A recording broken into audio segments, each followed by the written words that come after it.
What's happening, my good people? I'm back with another video for the Orson and Orrin West case. Told y'all I'll be back probably either today or Sunday. Well, I'm here. So I do have a little bit more information I would like to share with you. Some reports of some great information that could help break this case open.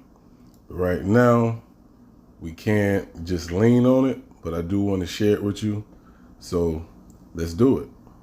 So the first piece of information I want to share with you is the fact that they actually found a gift bag with, I believe it's Orrin's name on it, in the desert. Now, before we go haywire with that, think about it. Why would someone do that? Why would they leave a gift bag in the desert?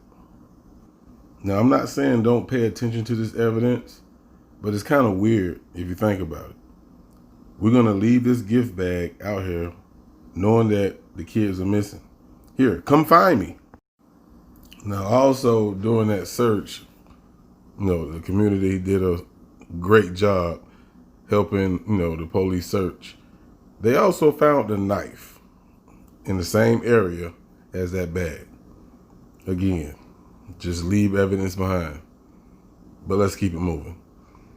Also, they seen tire tracks, fresh tire tracks that was out there.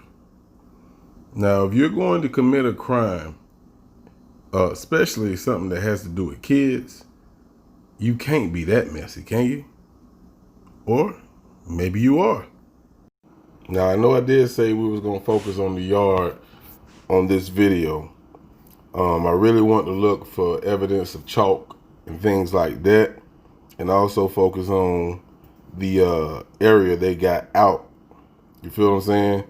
But I got a lot more stuff I want to touch on.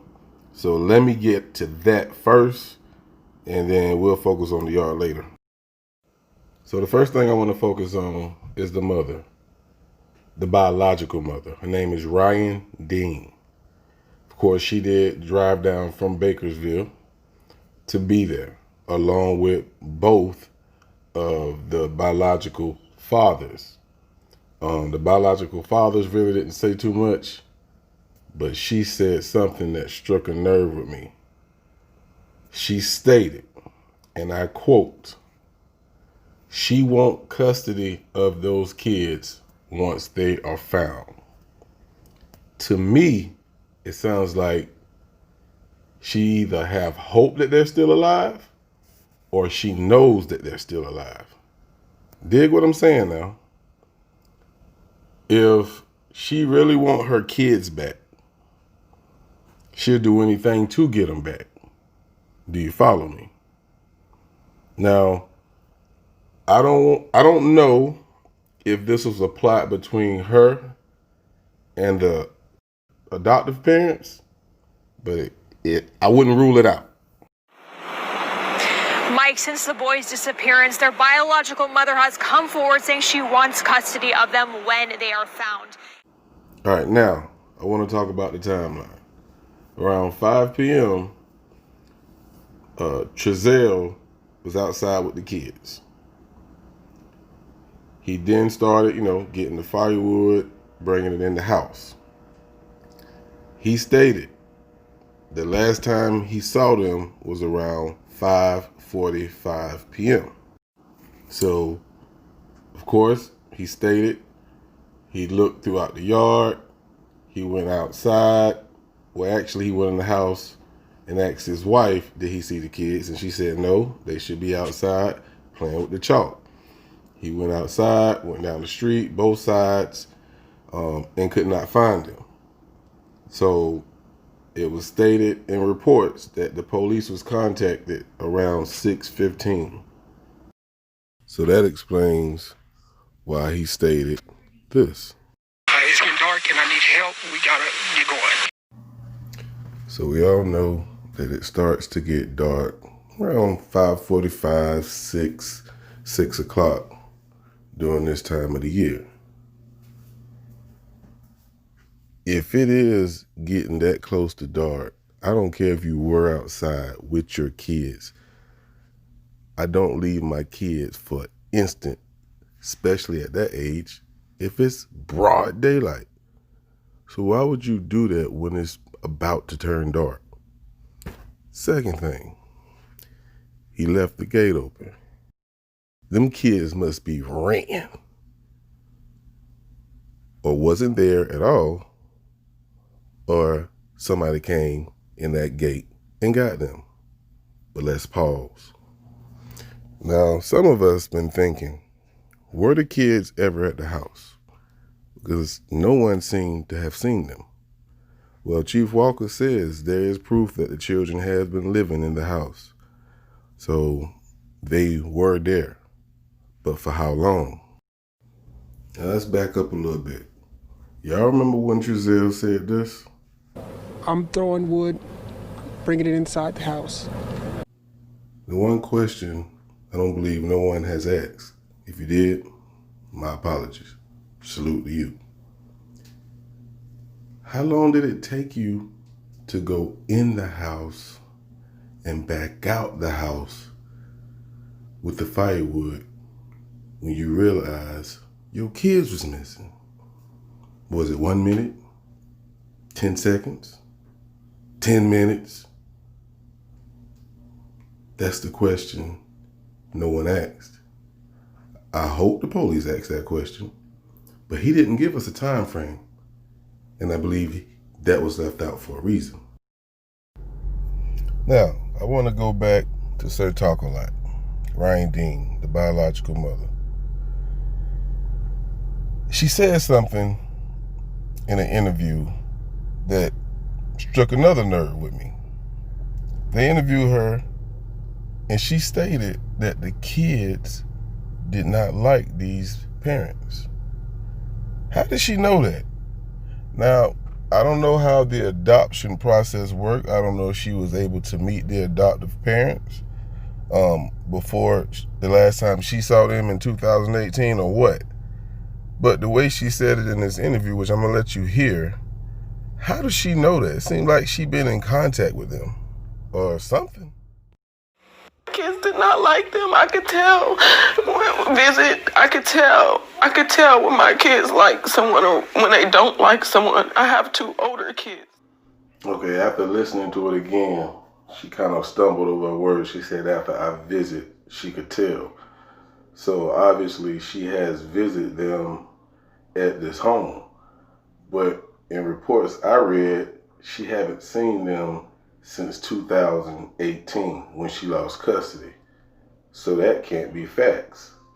Something ain't right about that. So if you ask me, I think she has a relationship, somewhat of a relationship with the foster parents. You know what I'm saying? Because if she's allowed to visit, which I didn't even know that could even be possible when your kids are adopted. I don't know. But I guess once they become yours, you can allow anybody you want to see those kids. Next thing I want to talk about, speaking of kids, they have 4 other kids. I wonder what their ages are. That was never put out in the news and no reports, because that plays a very important part on this investigation. Now, there's 2 reasons I say that. First and foremost, if they are older, why wasn't those kids outside with those 2 toddlers if they were home at that time? We don't know that. Secondly, if they are older, have they been spoken to by investigators? You know what I'm saying? Because they would know a lot, especially what goes on inside that home. That's just something to think about. Because to be honest with you, they are very key to this case, because they can provide information that the parents won't, especially if they have something to do with those kids being missing. Now, let's bounce back to the time that they were outside in the yard with the chalk. He taking the wood from the side gate to inside the house. A lot of people want to know, how did it look outside? Well, I got something for y'all. Check this out. Now, this footage was shot by one of the neighbors. And this footage was shot around the same time those kids were outside on the patio. This is the gate that they supposedly escaped out of. This is the gate that he opened up to go get the firewood. You feel me? Don't look very sturdy. I see I got a chain on it. But this is the area he went and got the firewood from. Look at all this open space. Now you wonder why I asked, how long did he stay in the house? Those kids couldn't have got that far unless he was in the house entirely too long. Remember, they shouldn't have been left outside, period. But if he came right back out that house, there's no way they got away. No way. Now, I originally thought that the fence was wooded or like, a privacy fence all the way around. I didn't know that's how that gate looked. So people actually can look in that yard. I'm playing devil's advocate, right? So if someone was actually watching, they would have seen him possibly maybe go in the house. I don't know. But look at all this area. Look how dark it's actually getting. So I know it's real chilly. Those kids should not have been outside, people. I don't care. I think you probably catch it in my tone. Yeah, I'm putting a lot of blame on these parents, whether they had something to directly do with it or they did it, period. All right? Now look close at that window. There's a flashing light. Do you see it? Yeah, you see it. I see it. That's a camera. Now the fact that this hasn't been brought up in the investigation makes you wonder, was it taken down? Now, I just want to make sure I make things clear. When I said this footage was shot the same time the kids was in the yard, I don't mean the same day. I mean the same exact time frame when they were outside on the 21st. So I just wanted to clear that up. Now also in the interview, they said the kids were on the patio. That's not the patio right there. So I don't think the chalk would be in this area.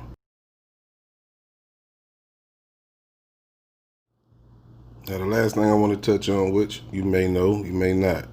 They have served 2 search warrants for the house, and they brought out some items that was potential evidence. They have taken the parents' phones, all the texts that they have in the house. They even got the family's white van, and they actually still have that van. Now remember I said they did 2 search warrants. The second one, the family was not home. So they had to force their way in the house. And they also stated that the family has not been back to the house. No one know where they at, probably except the police. So they're on the job. Let's just hope they bring these kids back home safe. It'll be great to have a fairy tale ending. But I'll be back with another video soon to keep y'all updated. Y'all make sure y'all hit that like button. Share it, man. We got to get this case out there to the world. And don't forget to subscribe to my channel, man. It'd be greatly appreciated. One love.